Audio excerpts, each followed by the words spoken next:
What's going on, guys, and welcome back to another episode of the German Bear Podcast. And today we want to talk about the potential number one overall pick for the Chicago Bears in this upcoming draft in Caleb Williams, and talk about his draft stock and his potential and what he could add to the Chicago Bears offense.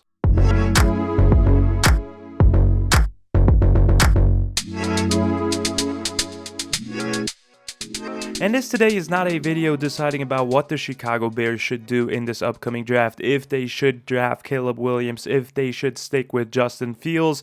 This is something I won't decide today. I will do a couple of mock drafts, obviously, in the pre-draft process, where we will discuss that topic a lot more. And until the draft, it's still a lot of time and decisions that have to be made by Ryan Poles, the GM of the Chicago Bears. Today is just a draft profile after I now watched 7 total games of Caleb Williams' 2023 college season at USC. I'm going to give you my thoughts on him as a player, what I think of him as a talent, and also we want to answer a couple of questions. How good is he actually? Are there any flaws in his game? And the overall thoughts that I have about his game. And with that being said, let's actually get right into it, into this draft profile for Caleb Williams. First draft content of the 2024 season for me.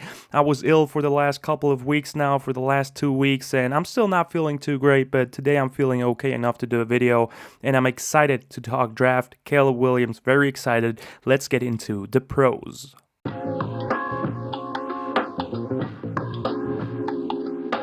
And starting off with his arm talent here in this pros category, and when you watch Caleb Williams tape, I mean, one thing that absolutely pops off is his ability to make off-platform throws. I mean, he does make throws that should not be possible and allowed in football. The audacity that he has on a couple of throws where he just rolls out to the right, evades a couple of defenders, and then throws it effortlessly 40, 50 yards down the field.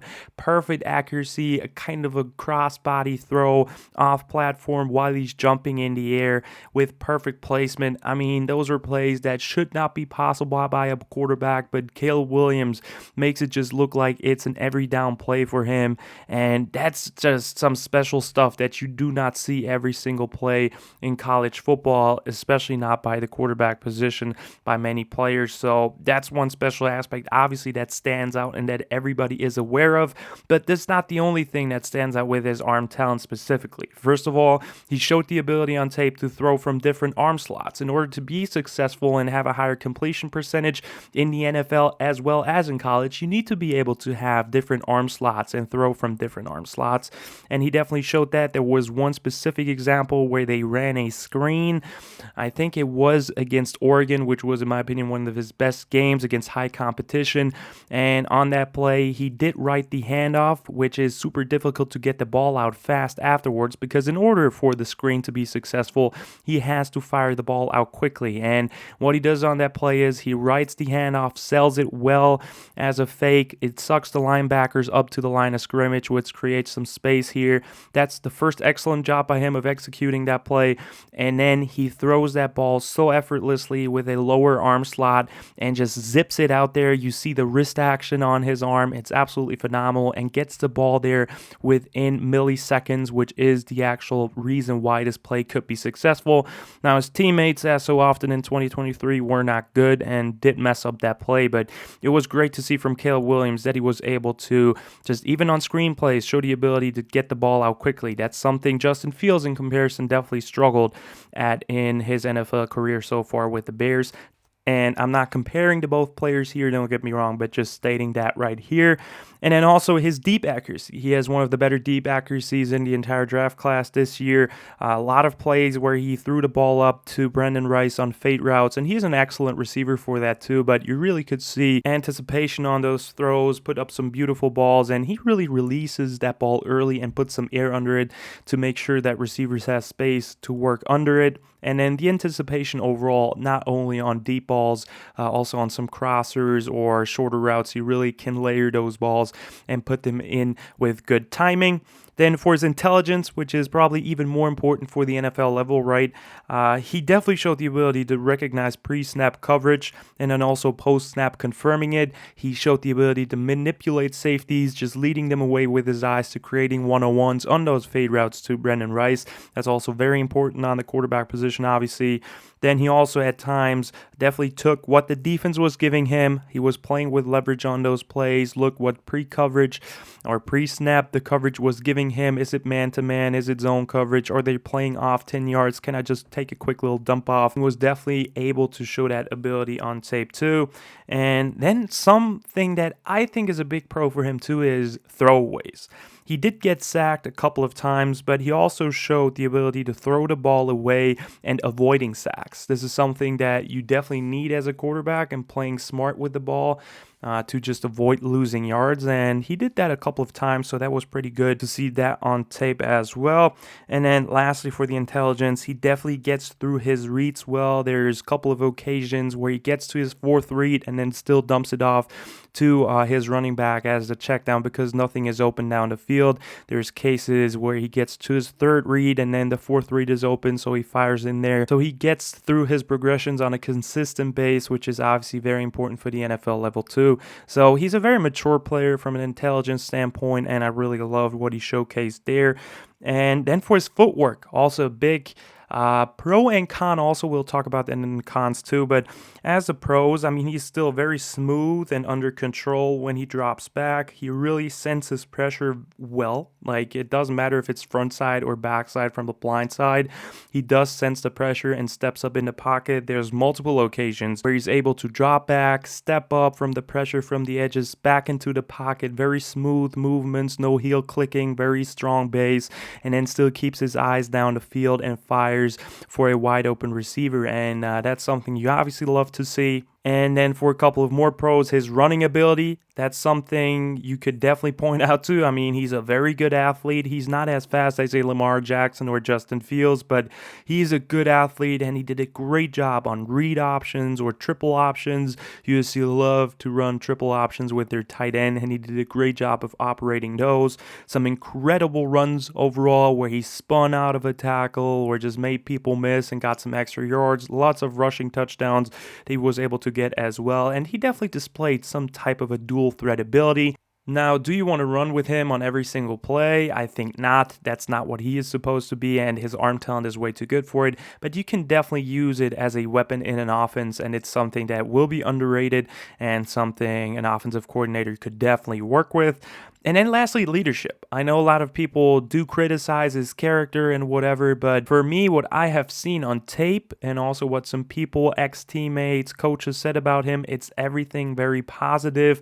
Everyone speaks highly of him as a character in the locker room and as a leader. And then what I mean with the leadership on the field, what you can see on tape, it really translates to the field for him. I mean, he fights for extra yards on his runs. He doesn't always slide, which he should do in the NFL, but still, it shows that he cares for his teammates and he was willing to fight for every single inch. And then the fact that he played through some injuries. There's multiple games where he was injured and had some issues during the game where you could visibly see that his mobility, where he definitely feeds off from, was limited in those games. And he still went through those games, fought through it, took some sacks, took some hard hits, but still stood in there in the pocket and delivered some good throws. So that was something that was very impressive on tape for sure as well. As we now want to move on to the next category, which is his cons and the overall conclusion.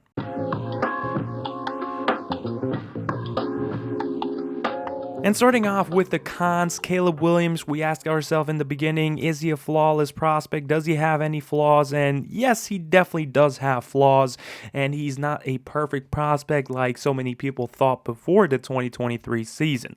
Now, does that have somewhat of a reasoning? Yes, 100%. The supporting cast at USC was definitely not good. The offensive line was horrible watching the tape. It was really not a joy to watch. It was at times just three people rushing from the defense, and they still let the guy through within a second, which was not great. You definitely did feel bad for Caleb Williams at times. Now, for the wide receiver position, there's two draftable players this year at the receiver position. One I definitely love, Taj Washington. He was just popping off of tape constantly. I didn't know who number 16 was. I didn't know he was draft eligible, and then I heard that there's another USC receiver next to Brendan Rice, and then I looked up Taj Washington, who is he, and he was actually number 16, and without knowing him, he popped off of tape. He was a really good player. I would love to have him on the Bears too if we draft Caleb. Both of them guys will be phenomenal additions, but Brendan Rice is a really solid receiver that's going to go probably top 100 in this upcoming draft, and Taj Washington should go pretty high too. So the supporting cast on paper was not that bad, but at times the receivers were really not helping too. But I don't want to make excuses here for him. There was a couple of things definitely evident on tape. First and foremost, fumbles was one big thing with Caleb Williams. He fumbled in every game I think I saw, which was impressive that really happened, but yeah, he was just a little bit too loose with his ball control and the way he handled it. At times, he was just carrying the ball within one hand in the pocket, and that should not be the case, especially if you want to roll out, right? There could always be a hand that just grabs in and knocks out the ball. So that's something he definitely needs to work on, because those are turnovers that can always happen. And then also the footwork. Already said there's some pros and cons with it. At times, it's very inconsistent, and he needs to be in more structure or play under more structure on the next level, and it will be implemented. He will have more opportunities to play under structure and different footworks, but that's something that was evident on tape. And then lastly, he definitely tries too much at times. And this is because probably the supporting cast was not the best in 2023. But because of that, he definitely developed a bad habit of trying to do too much and extending the play for too long and trying to make something out of nothing. And oftentimes it really worked. He made some incredible throws, but a lot of times there was also just nothing available, and he could have taken the easier throw. So that's something he needs to grow on into within the next level in the NFL.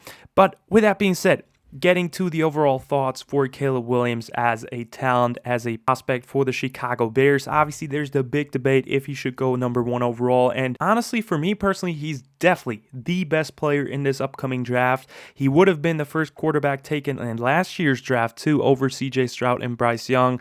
I'm pretty sure about that. And yes, CJ Stroud turned into the best quarterback possible for the Texans, and I'm happy for them. But obviously, you don't know that pre-draft, so Caleb Williams would have probably still been the first overall pick last year's draft without considering how they turned out in 2023 in the NFL. And in this year's draft, it's no different. He's the best quarterback available on the board. He has incredible tools to work with. He showed so many mature things from a young quarterback that you can only love. And under a little bit more structure in the NFL, he could develop, and this is the big thing, he could develop into a franchise-altering quarterback. And I know we have the debate between him and Justin Fields. Like I said, I'm not deciding that debate. I'm open for both ends right now, but Caleb Williams would give the Chicago Bears a potential superstar quarterback, a top 5 quarterback in the NFL, something we never had.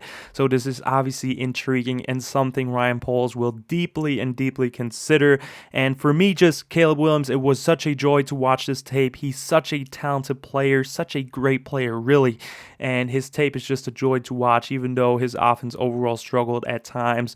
If you wanted some recommendations for tape to watch, definitely get into the Oregon tape. Showed so many great NFL-ready stuff there. Also, the Washington tape was not bad. For a bad game, check out Notre Dame as well from 2023. The offense in general struggled a lot, but yeah, there's a lot of games that you can see his NFL talent, and he's an exciting player, and I can't wait and see if he ends up in the Chicago Bears uniform or not, but it will be definitely a very tough decision on the Chicago Bears. And with that being said, that's the end of the episode. I hope you guys enjoyed it. Definitely let me know in the comments down below what you think of Caleb Williams as a draft prospect. Like and subscribe if you liked the video. Check out Instagram and Twitter if you want to as well. And as always, guys, bear down.